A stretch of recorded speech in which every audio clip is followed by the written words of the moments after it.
Oi! Bom dia, alunos! Tudo bem com vocês? Eu tenho certeza que sim, né? A tia tá com saudade, mas logo nós vamos estar juntinhos na sala de aula. Mas enquanto isso não está acontecendo, você vai pegar agora o seu livro de História e Geografia e nós vamos ter uma aula maravilhosa hoje sobre História, ok? Já pegaram? Agora você vai abrir na página 30, ok? Muito bem. Amores, vocês já ouviram falar sobre as grandes navegações? Não? Já ouviram falar sobre a Europa? Não? Então hoje também nós vamos falar sobre a Europa. Então olha só. Você sabia que a Europa é um continente? Isso, ela é um continente, ou seja, uma grande extensão de terras, né? Onde atualmente há vários o quê?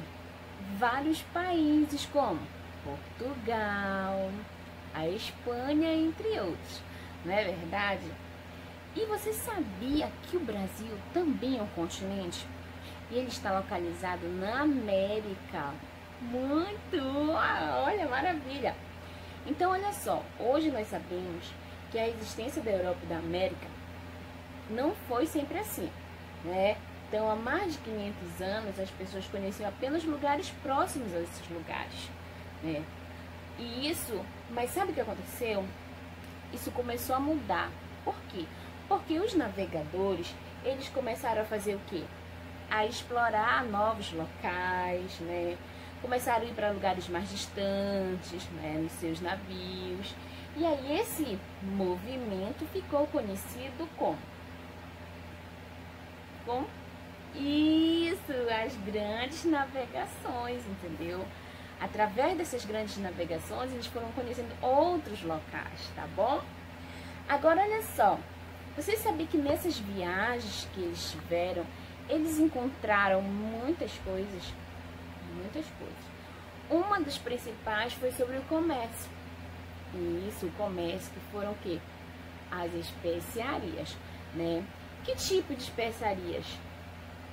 Porcelanas, tecidos, pedras preciosas. E isso era muito lucrativo para a Europa, né? Então, o que aconteceu? Os comerciantes portugueses, eles compravam essa mercadoria distantes, né? Como em outras cidades, né? Na Índia e regiões da China, e depois eles vendiam muito caro.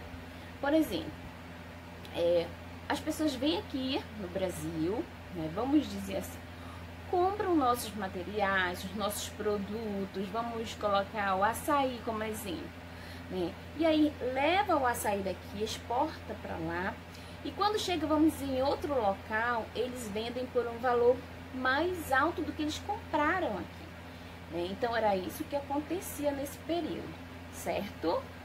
Agora olha só. Para chegar até lá e voltar, os comerciantes percorriam rotas muito perigosas, né? Eles passavam por várias cidades, né? E isso deixava o quê? Eles muito cansados, né? E as viagens também eram muito caras, né? Mas sabe por que eles faziam isso? Porque eles queriam obter mais mercadoria a preços menores. Então, o que aconteceu? Eles começaram a verificar novas rotas marítimas, né? Começaram o quê? A levar em centros comerciais, né? Mas em busca de quê? De coisas desconhecidas, porque eles queriam revender, né? Então, o que aconteceu? Com isso, as viagens começaram a ficar o quê? Mais arriscadas. Você sabia disso? Mais arriscadas. E sabe o que aconteceu? Nós vamos descobrir juntos, né? Então, olha só. A página 31, ela tá mostrando aqui uma ilustração, olha. O livro das maravilhas do mundo mostra a colheita de pimenta e frutos e oferecimento deles, né? Então, quais são essas especiarias que eu estava falando? Que era algo muito produtivo, muito lucrativo para eles. Tá bom? Então, aqui na página 32, nós vamos fazer uma atividade, tá bom? Use as palavras do quadro para escrever o nome correspondente a cada uma das especiarias. Então, aqui eu tenho várias especiarias, né? Encontrada, comercializadas, compradas a preço pequeno para ser revendida a preços maiores, não é? Então, você vai observá-las e escrever o nome embaixo, ok? 2. Por que os portugueses desejavam encontrar novas rotas marítimas? Marque a alternativa correta. O que eles queriam encontrar quando eles foram para novos caminhos? Isso, eu sei que você sabe. Então, olha só. As especiarias, outro tempo e lugar. As especiarias, na época das grandes navegações, eram usadas, algumas eram usadas para o preparo e conservação dos alimentos, como chás, temperos, perfumes, né? Elas o quê?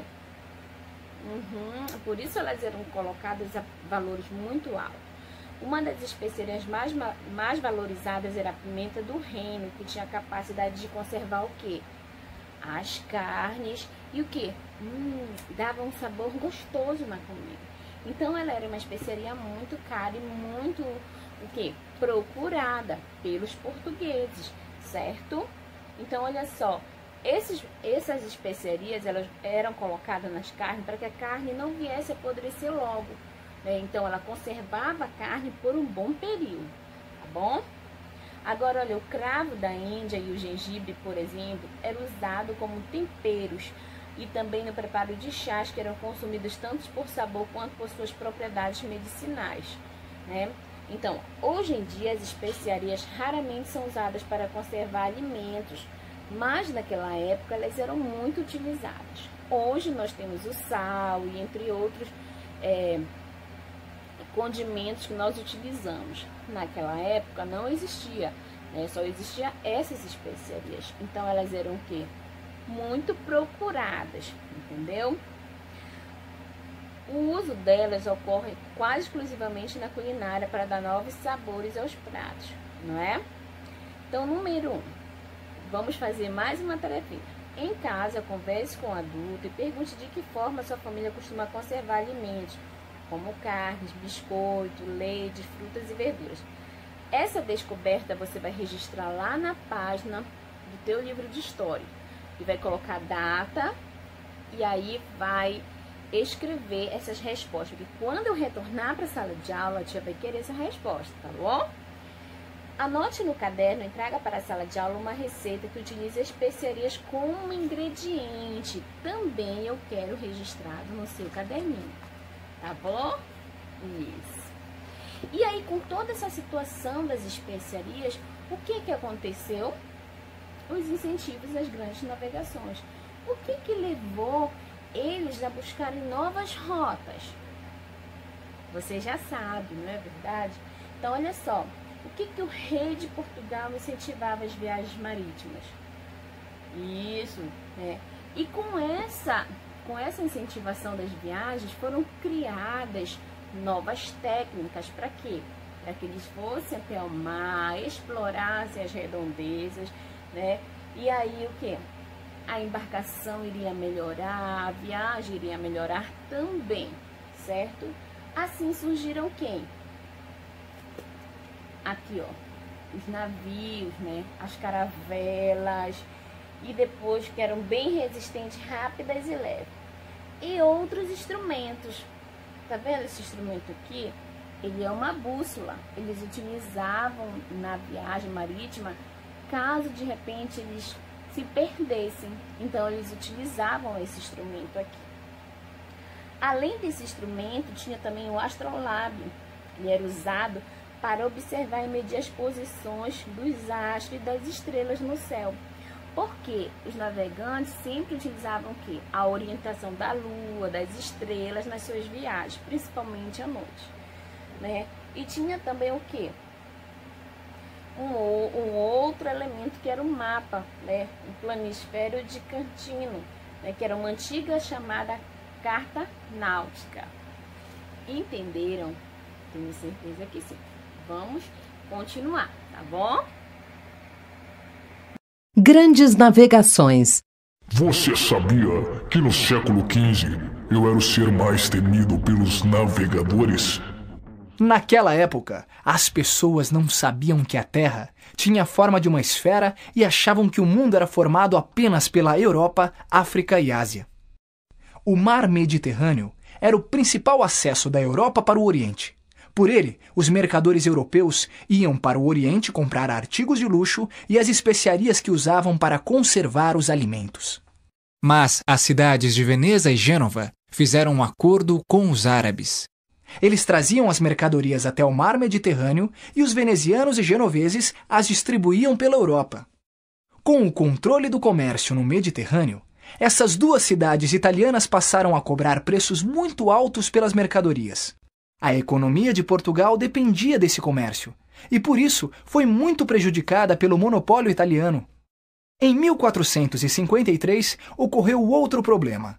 O Império Otomano tomou Constantinopla e fechou a passagem pelo Bósforo, proibindo o acesso à Índia e à China.